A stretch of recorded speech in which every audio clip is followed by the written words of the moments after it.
Ang suggestion ko sa lahat ng mga DDS, ang suggestion ko sa lahat ng mga DDS, i-bombard pa natin ng internet ng mga affidavits, ng mga kung ano-ano mga katarantaduhang kasi tulungan na natin sila, no? Para hindi tulungan na natin sila, ano pa bang pwede? Alam nyo, kapag nagtatanim ng witness, alam mo, dapat dapat talaga may mata when it comes to casting. Like, physically, dapat believable na agad. Alam mo yon. Dapat, dapat, nakita, I mean, tayo, hindi kagaya ng mga ibang mga vloggers at political analyst ng mga pinks at saka ng government na to. Tayo, nakakasalamuhan natin yung pinaniniwalaan natin. Correct. No? Nakikita natin, nakakasama natin yung pamilya nila, yung mga nasa paligid nila, nakakasama natin. Kaya, kung mag-iimbento sila ng taong kasama nila daw, kuno, madaling ma-verify kasi nga nakakasama natin yun eh. 'Di ba? Natin yun eh.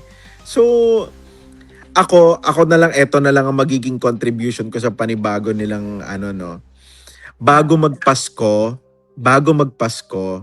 finally, Vincentiments will launch an Inday Sara content. Yan! Yun. Kasi nahihirapan ako dito kay nahihirapan. Alam mo naman si VP, 'di ba? Ayaw magpapapatol sa mga kachipan. Dapat bilang isang mapagpatol sa kachipan, kailangan ng magkaroon ng Inday Sara content para nasasagot itong mga to. 'Di ba? Kasi ayaw niya magpapatol sa mga gantong kachipan eh. So panahon na. So ang Christmas gift ko sa mga fellow Duterte supporters ko ay meron na tayong Inday Sara content.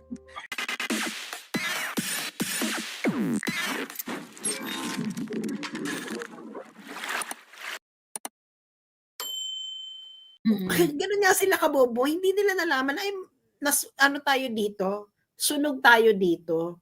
Bakit? Bakit itong Ramil na sinasabi nilang kidnapper, bakit pagala-gala?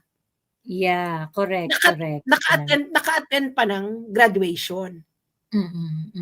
'Di ba? Naka-attend pa ng graduation. Ayan, sinishare nila. Ayan. Yeah, sinishare na yan ng One Luna Vlog. It's the same Facebook account.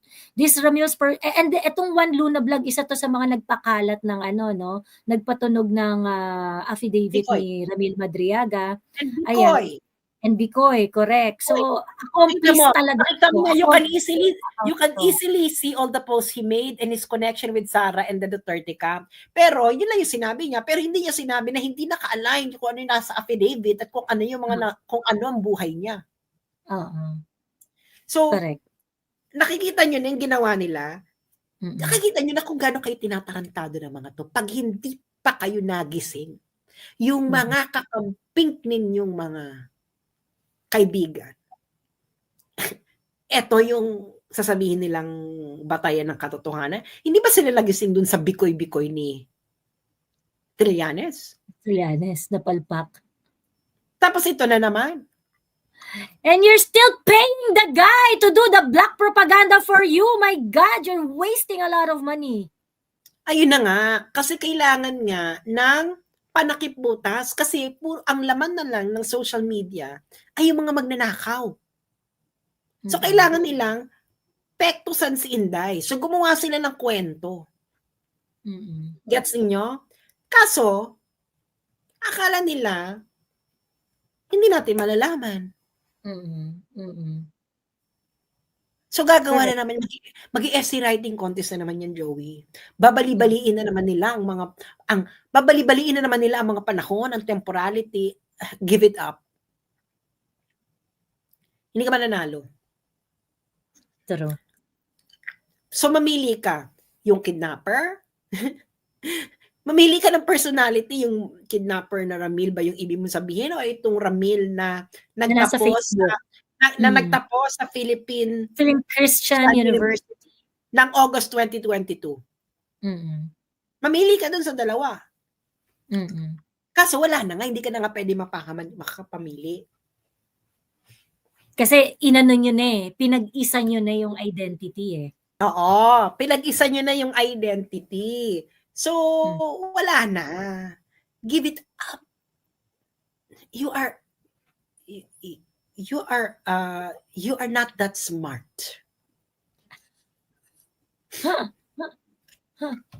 True. Gusto nila idamay Inday sa image nilang magnanakaw. Correct, correct. May gusto ka ba mga paakyat? May mga gusto ba mga umakyat? Magtsikahan muna tayo bago ako umalis. Oo. Si Direk nandyan. Paakyatin mo siya. Direk, akyat ka. Ayan. Actually, may isa pang apart from what apart from all the things that SAS unraveled. Earlier there were conversations also and kumakalat yung arrest videos niya na na nahuli nga siya, ganyan, dinala siya sa ospital, ganyan. May mga ganun na. Wherein this Ramil Madriaga, the other kidnapper, the kidnapper Ramil Madriaga is actually epileptic at may high blood pressure. Now, there were posts from former close-in security of PRRD that it is impossible that if you claim to be part of the Philippine security, presidential security group, na ikaw ay magiging PSG, part ng PSG, kung ikaw ay epileptic, disqualifier yun. It's impossible. It's impossible. Disqualifier po yun. So, hindi ka po pwedeng maging maging part ng PSG kung ikaw ay epileptic. Ayan. Okay. Actually, pinost ni VOVPH yung video dyan eh. Na kung saan ni-report nga na dinala sa ospital, itong kidnapper. Paki-play natin. Paki-play natin. Okay, i-play lang natin. Wait.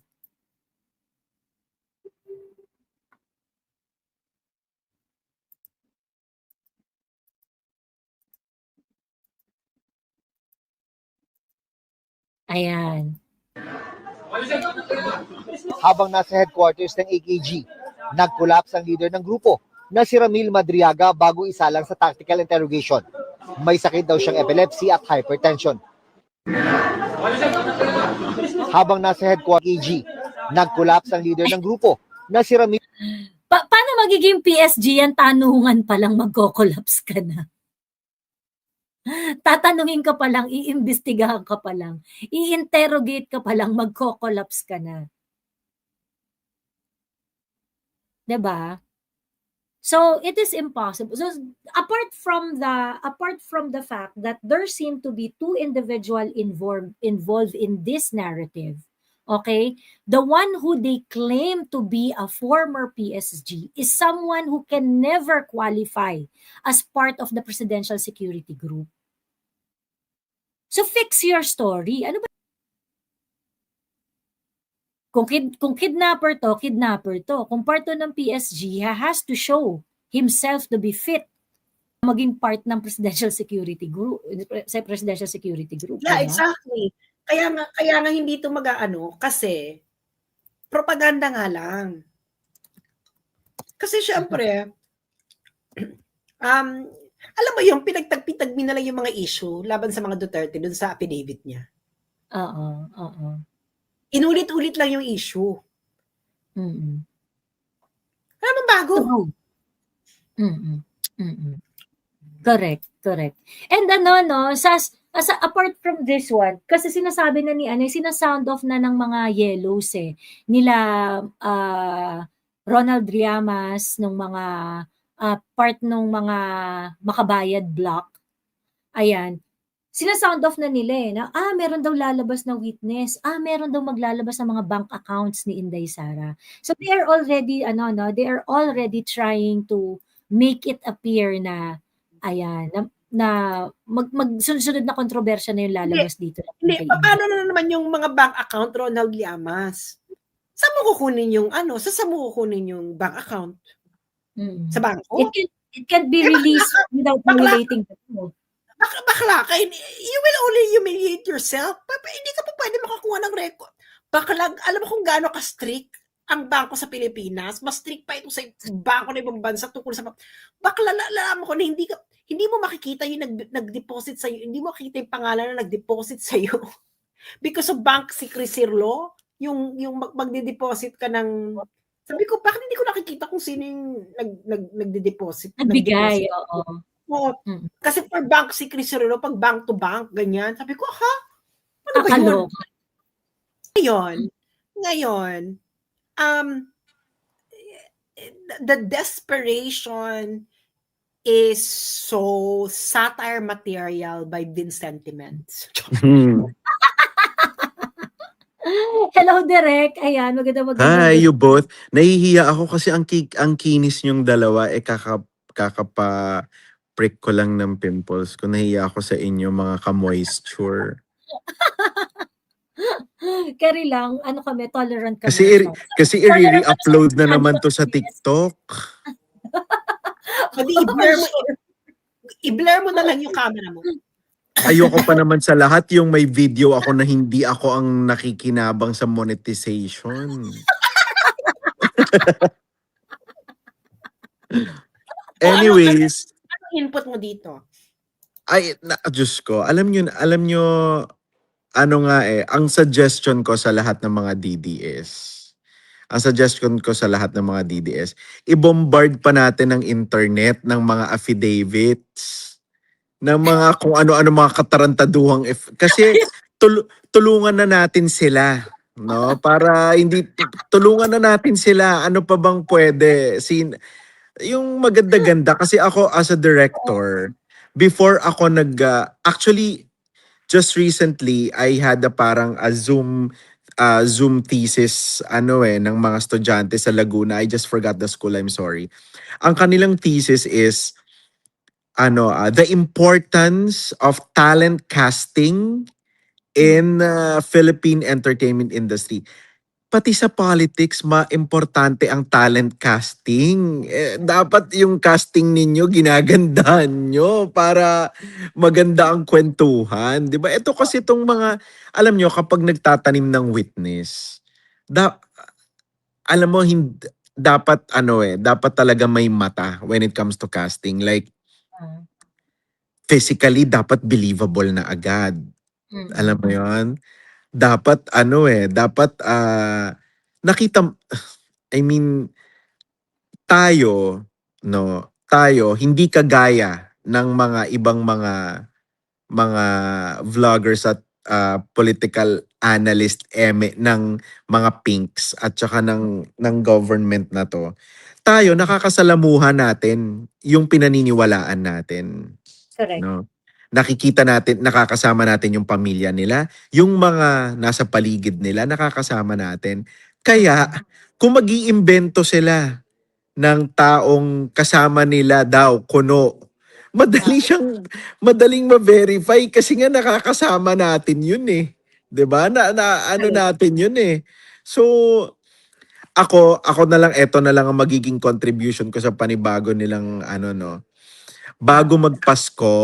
Bago magpasko, finally, Vincentiments will launch an Inday Sara content. Yan! Yun.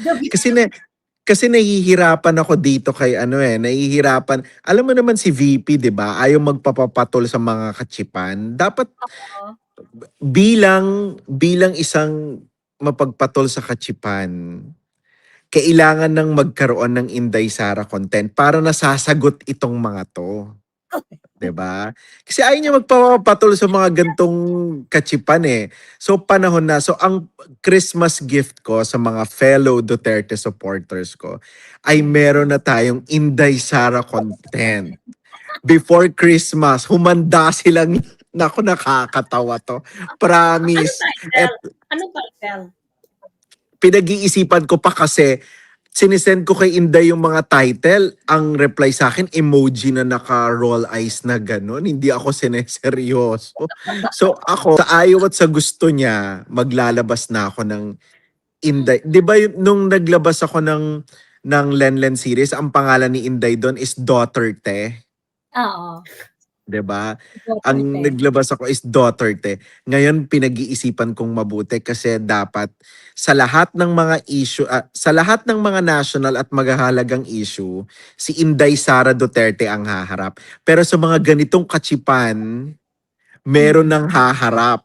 At Oo. nako, hindi si Juliana ito At eto pag humarap ito ay nako, yun na nako maghanda, yun na lang maghanda kayo. Yun na Malaloka lang. ba kami? Kung sino, After lang malaloka ba kami kung sino mag-ano, gaganap ng Hindi, Duterte? maloloka kayo. Patutunayan ko sa mga pinks at mga nasa government na tayo pa rin ang best in casting. No? Patutunayan ko yan. ito So, ba yung abangan. kakahiwalay lang?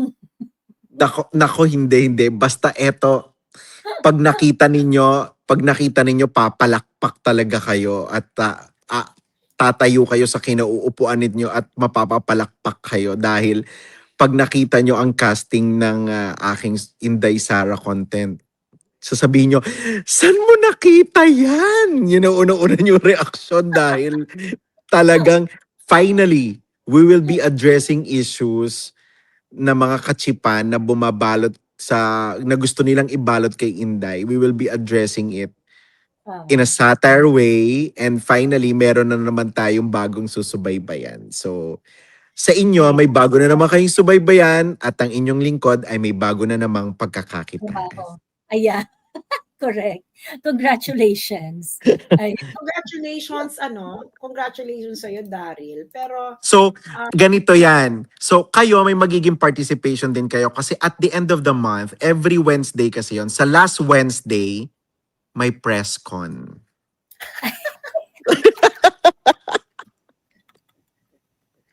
Diba? ang kulit. Oo. So finally, Masaya na ako na hindi si Juliana yung magiging si Inday. Wala bang clue? oo. Wala bang clue? Basta ang lalabas mismo ay si Inday, pero ang tatalakayin ay mga kachipan na issue. Ayan yan. Promise, you'll enjoy it. Ngayon pa lang, hindi ko pa nasushoot. Sa Tuesday pa kami magsushoot. Ngayon pa lang, nararamdaman ko ng merry ang Christmas. Oo. Ayan. So, Masaya yan. wag na kayo masyadong ma-stress dyan. Sabi nyo ang dalawa kanina, umpisa pa lang, bulok na. Oo. Bulok No? nga eh. Alam Oo, mo yun, umpisa pa lang. Hindi alam mo yung talagang nagmamadali sila. Yes, Build up exactly. because 2026 is their last shot. The real election is going to happen in 2026 because that is the only time that they have in order to impeach Inday, in order to ruin her, in order to, really... Alam nyo, just to inject kasi alis din ako. Just to inject, ang dami ko nakakausap na PRs na mga kongresista. I don't think kasing dami ng signature ang impeachment ngayon. Sa tingin ko, hindi na. Wala nga atang pera eh. Yeah, sa tingin ko hindi na. Naubos Sa na tingin pera. Sana. Oo. Well, may mga insertions na sila. Hindi natin alam kung gagamitin sa impeachment yon or kanya-kanya na sila ng bulsa. 'Di ba? Yeah. Mm-mm. Well, anyways, bye-bye na ako. Thank you both. Ayan. Bye-bye. Thank you, Direk. Maraming salamat. Ayan. Okay. Meron ba gustong umakyat? Mayroon bang gustong umakyat? Bakit chika? Oo. At gustong chumika. Ayan, chika time na tayo. Ayan. Nandiyan na yung link ha. Nandiyan na yung link. Ayan. Sabi nila, anti-dynasty daw, pinasa ng kakamping na si Sir Risa at Kiko. Nauna pa si Robin nag-file niyan 2024. Sabi ni Angel Mila. Ano naman ngayon kung merong anti-dynasty bill? I'm so sorry, pero the approach to the anti-dynasty is Parang okay. And then? Oo. Hindi. Bakit? Why are you going to deprive Pasig City of a Vico Soto? Kasi syempre kung magkakaroon ka ng anti-dynasty, syempre dapat wala na yun. Wala na si Vico kasi Yung uncle niya seasoned politician na 'di ba? Why are you going to deprive Pasig City of a Vico Soto? Or why are you going to deprive Davao City of Baste Duterte? Just because, 'di ba? In a democracy, it's better to pay attention to improving choices, improving ito dapat nga ang trabaho ng COMELEC. Ang trabaho ng COMELEC is to make sure that there is going to be a healthy contest, healthy competition every time na mayroong election. That those who would like to offer themselves to public service, they would have a fair chance of winning by presenting their platform. Yun ang dapat na pinag-aanuhan natin dito, pinag-aanuhan ng panahon. Pinag-uubusan ng panahon. Voters' education and making sure that the election is going to be fair, clean, and competitive.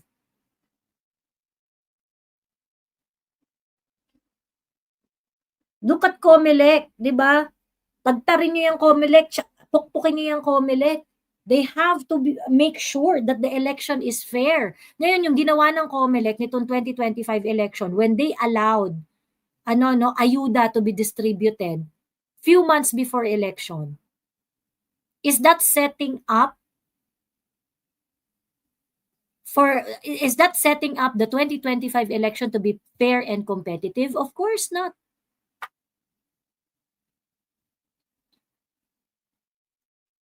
So, Pero grabe yung pagsalasal ng mainstream media dun sa affidavit, no? yeah, super. Yung hindi niyo man lang chinek. Alam mo so tinignan mo yung gumawa lang sila ng affidavit. Tapos, ito gawin niyo na to ng storya. Oo. Parang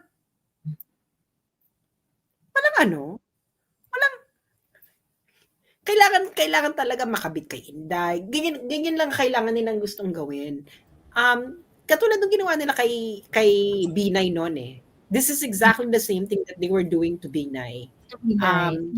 Unfortunate that Binay was not able to overcome it diba? He wasn't able to overcome it, but that's what they did to Binay also.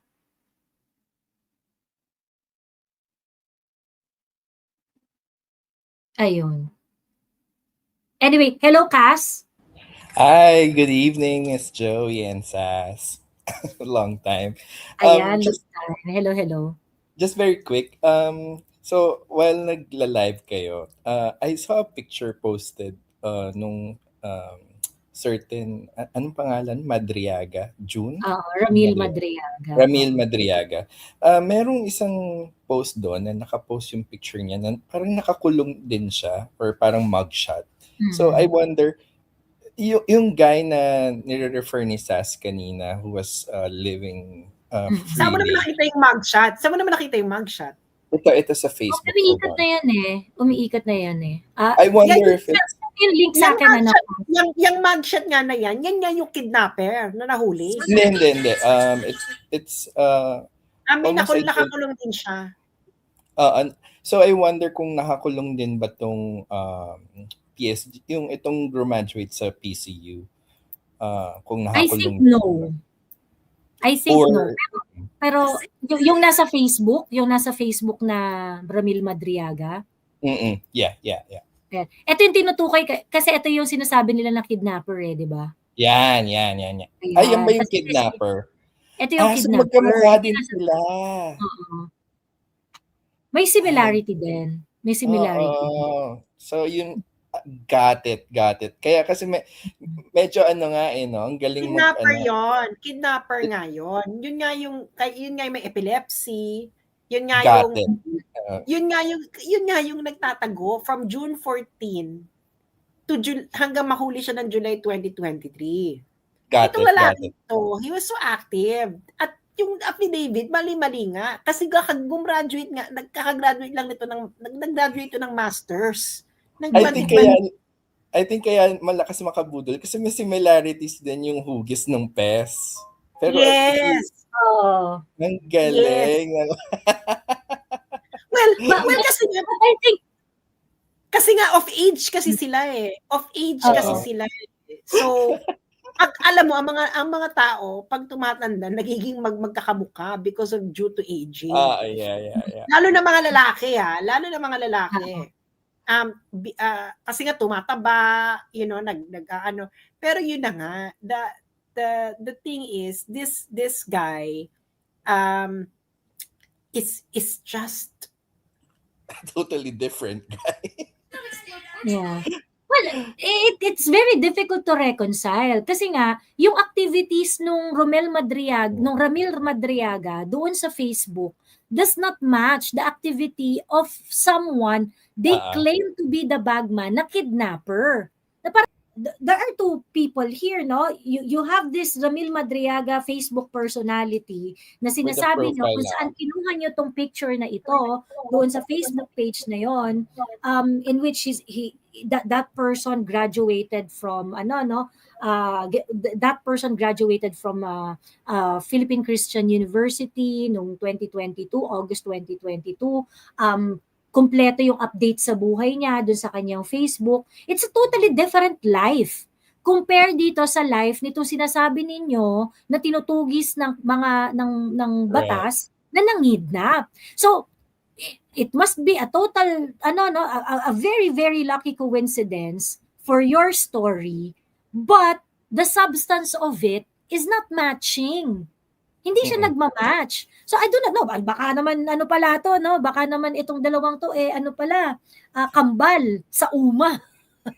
Anong suspicion niya here? Because obviously this is parang a blatant lie, diba? At parang hindi to kumbaga hindi to tatayo sa in public scrutiny.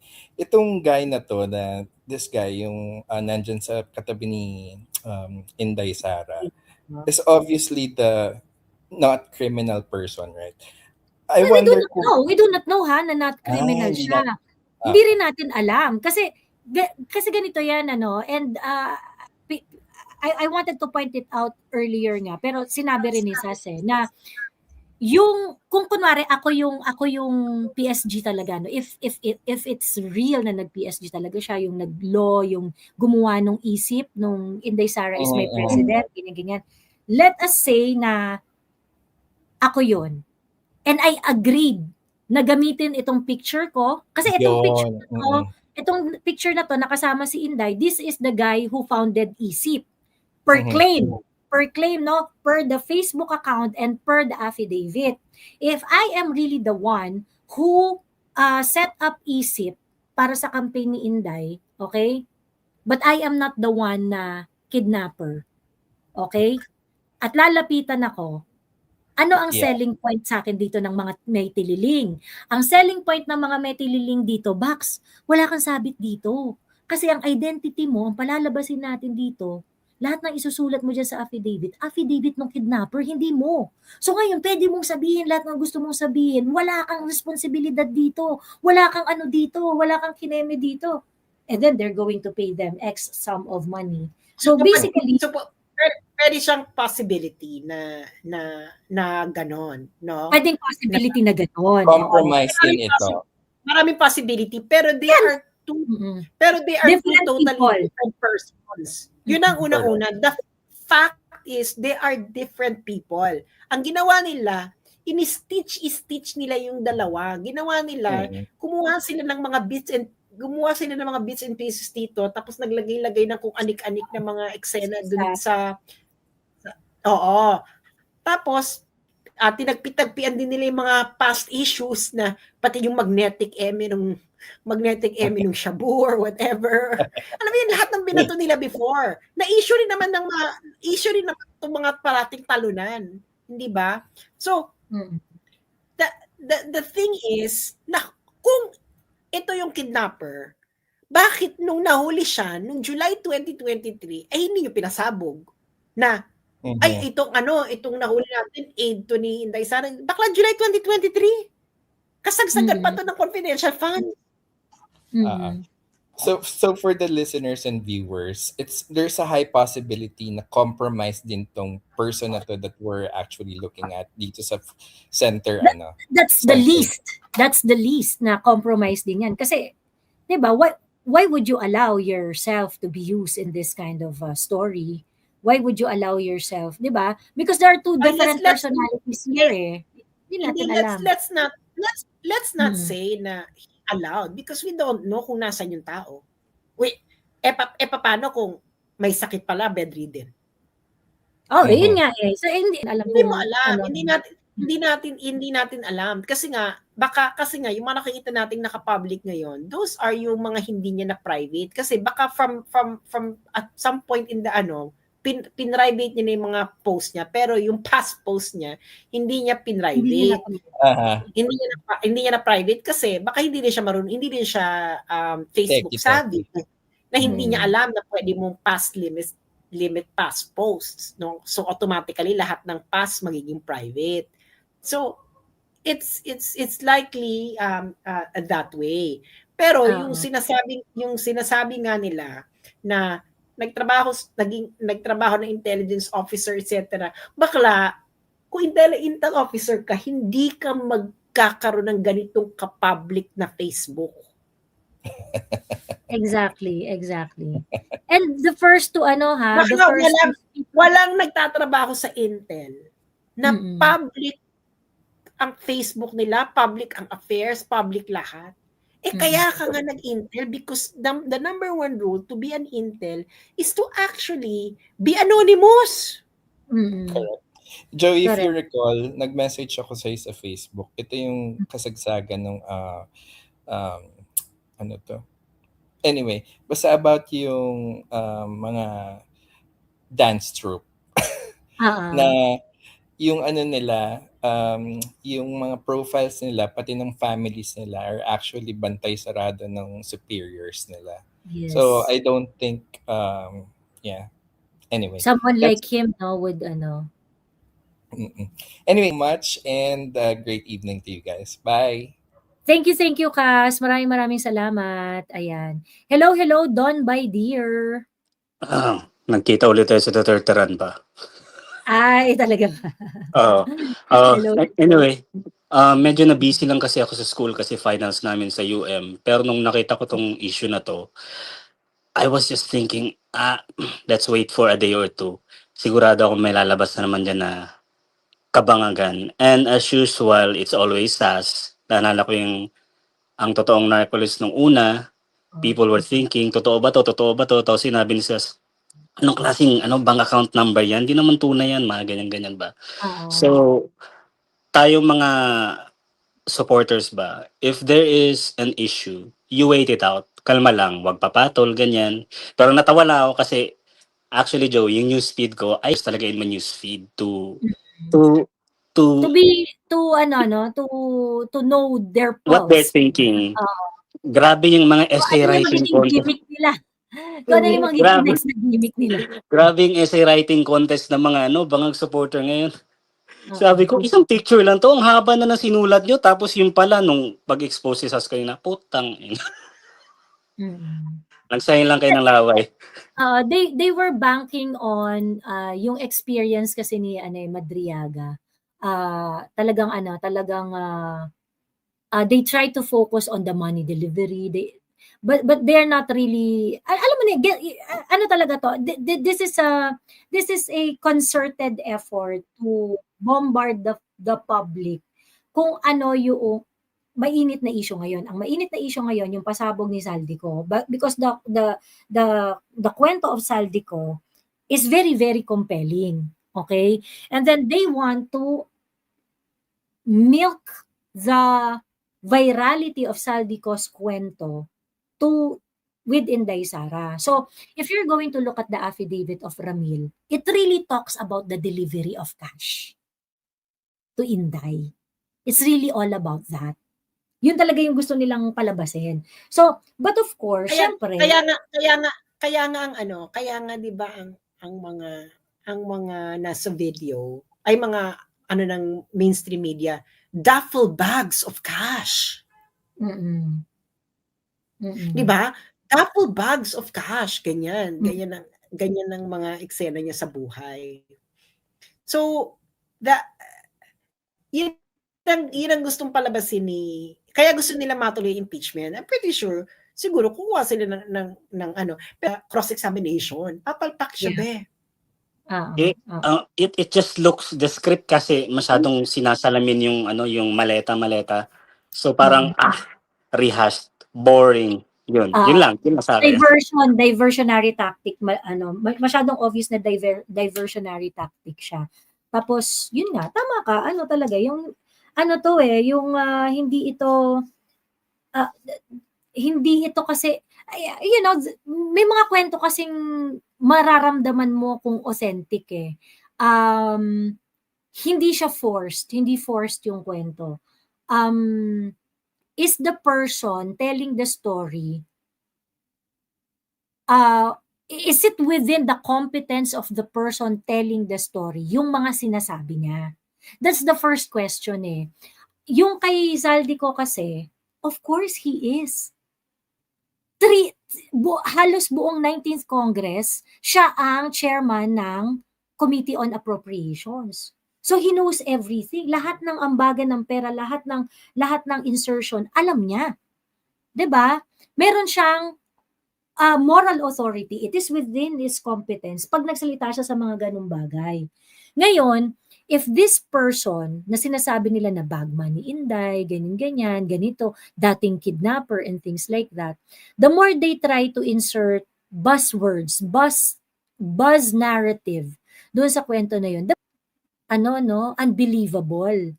Like, kung ganito kasama tong Ramil Madriaga at naging close ni Inday, talaga, daming issue ngayon nyo lang. Hindi rin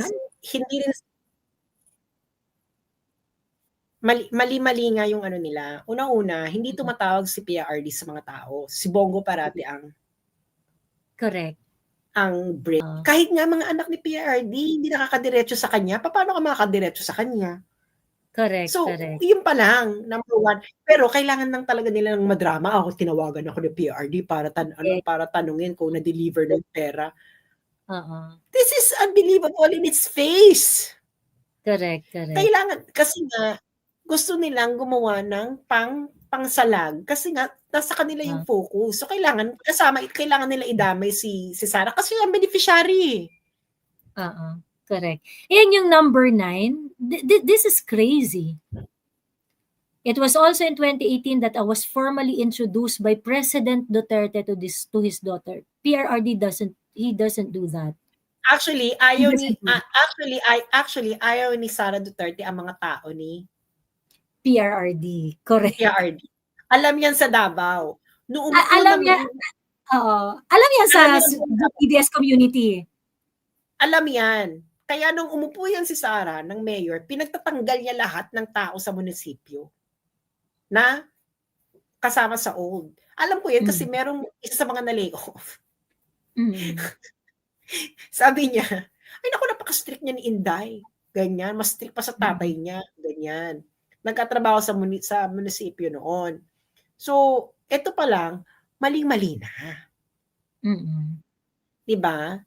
So, ayun. Yung mga ganitong klaseng nuance kasi, hindi kasi naman to alam nung mga nasa Duterte. Pag DDH ka, if you are not invested in the Duterte community or this side of politics, you wouldn't know this kind of thing. So ngayon, magsasabi ka ng ganyan na, pinakilala ako ni PRRD kay Inday Sara, parang, Bex, imposible mangyari yan. Diba, can you imagine, you are working as a PSG or PSG ka na, nasa NSC ka pa. Tapos, tapos magre-register ka ng ng NGO for politics, hindi po pwede yun. Kaya itong ginawa na to, this is the product of hindi siya pinulido. This is only for reporting purposes ng mainstream media para mabago nila yung storya kasi puro na lang luggage ang laman ang pinag-uusapan ng mga tao. There is to it. Kasi ang tagal ng news cycle kasi ang scandal, ang karamihan niyan news cycle niyan. pinakamatagal na 2 weeks. Bakla, itong kanila, ilang buwan na. So, kailangan Correct. kailangan natin ng skandal. Kasi kung walang skandal, tayo pa rin ang pag-uusapan. So, nakakahanap sila. Okay? Kaya dapat listo kayo. Pero anywhere. Okay? This is only for propaganda purposes. Correct. Nothing more, nothing less. Ayan. Rimowa versus duffel bag ang propaganda nila ngayon. Yes, Don, anything else you want to share? Yun lang. I'll go back to trolling post about this Madriaga. Pagtatawanan ko na lang sila. But I have tawag dito? Verified account but I'm just trolling them. Sige. Bye-bye. Thank you, Don. Sabi ni Vyaknov, we will see if Madriaga is really the one who wrote the affidavit. Check natin kung sadyang articulate siya. Daming DDS na professionals educated and madami din abogado-abogada. So, well, it's going to be very, very interesting in the next coming days, no? Kasi if you're going to look at the affidavit of Madriaga, like for example, sinabi niya dito, I took up College of Law 1991 to 1995. Tapos ang sinabi niya na naggawa sila ng isip together with the classmates of Inday Sara sa San Sebastian. Kasi taga-Baste yan si Inday Taga-Baste si Inday. Na parang may mga, I'm very sure, no? There are people who are going to move forward, especially yung dyan sa Inday Sara Duterte is my president na. Parallel group kasi to, no? Just like to explain to everyone that pagdating po sa politics, okay?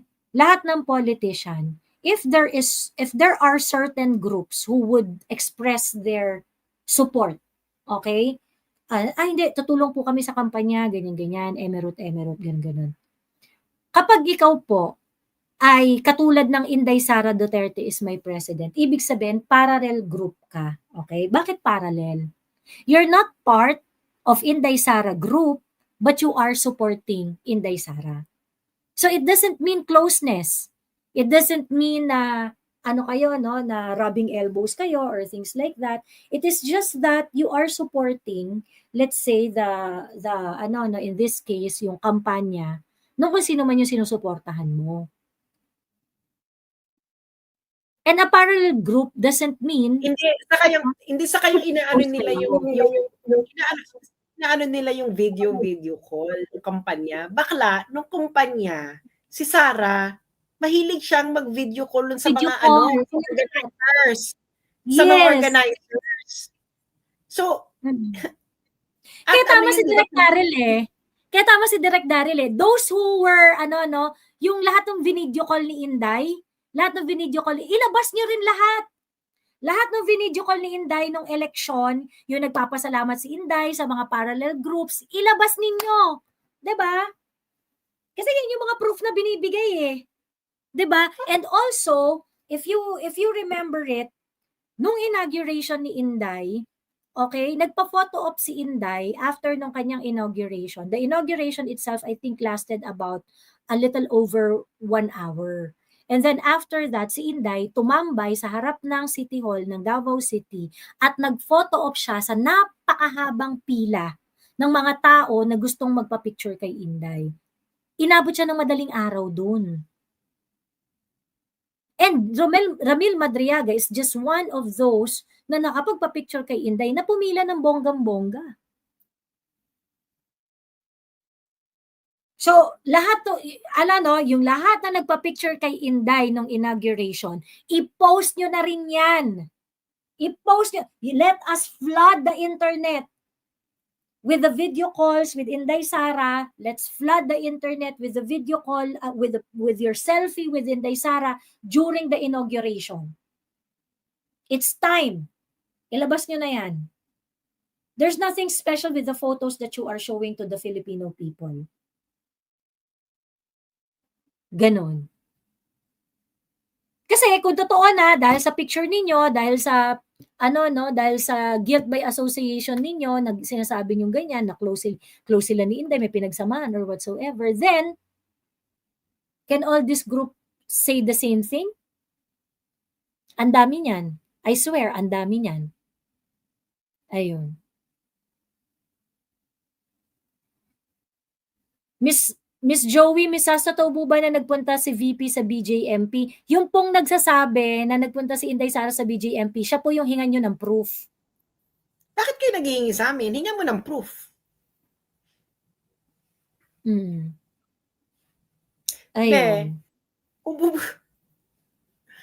Kung pupunta ka ng BJMP, sa tingin mo ba, hindi malalaman ng mga preso pumunta ka ng BJMP? At yung mga preso, hindi magkukwento sa mga asawa nila at kung ano-ano. At kailan naman siya pumunta? Anong date? Hindi ba kayo nagtataka? Walang date?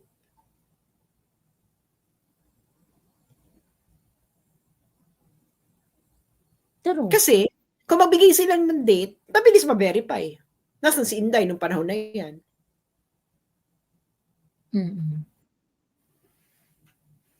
Yan ang eksena ng buhay. Saka sa tingin mo, pupunta ang dami ng security aid ni Inday.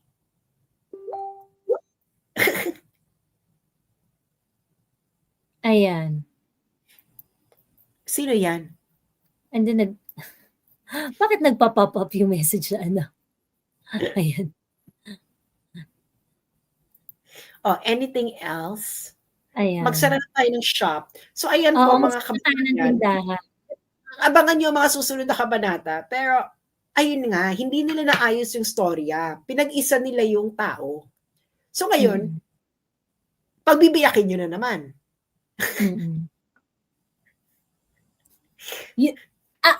Ang fault dun sa kwento is they created two personalities in this story. That's the biggest fault. Ang ginawa nilang isa yung dalawang personality. Dapat nag-choose yung pinag-isa pala. Correct. The reverse. Ginawa nilang isa, yung dalawang tao, pinag-isa nila. Kasi, kaya BJMP yung address. Girl, hindi ka naman pwedeng ilagay mo ang address mo dyan, BJMP. Tapos, malaya ka. Girl, meron kang address. Pinapakita mo yung address mo. Tapos, ano na yan, tapos hindi siya, it's not gonna, ano lang to, pampalabok lang nila kasi kailangan nilang baguhin yung laman ng social media. So, siguro, give this 1 week and then babalik uli ang tao sa flooding kasi gusto nila may pampato kay Inday. Oo. Totoo. Wala na yung confidential fund issue, tapos nalansa na siya, nalutak na siya. Kailangan nila ng bago. Oo. Oo. Ayan. Tapos, ang team sa daw natin will become one of us. Asahan mo, after nito, biglang magkakaroon ng labas ng survey, ng presidential survey. Tapos sabihin, ay, after ng scandal, ganito, ganyan. Sasalsalin nila yan. Ano na to? Hindi na to bago. This is not new. This is tale as old as time. So, good luck na lang po sa inyong mga lahat. And, kasi I think, ang plano kasi nila ngayon, Joey, no? They don't, nadadagdagan kasi yung voters si Sara. Yeah. Gusto nilang, sandali, confused. Mahirap ito. Mahirap na nga yung base niya tapos madadagan pa. So, kailangan nating pahinain yung flow. Flow ng transfer. Nagigets niyo? So, ayun, tingnan natin kung magawagi sila. Well, ano naman, whatever happens, the universe is unfolding as it should. And as it should, and it will unfold regardless of the situation. Pero yun lang masasabi ko na kung naniniwala ka dito at sasabihin mo kami ng you will educate us, wag na lang. Thank you so much. True. Maraming salamat sa inyong lahat at maraming salamat din sa nagbigay ng super stickers.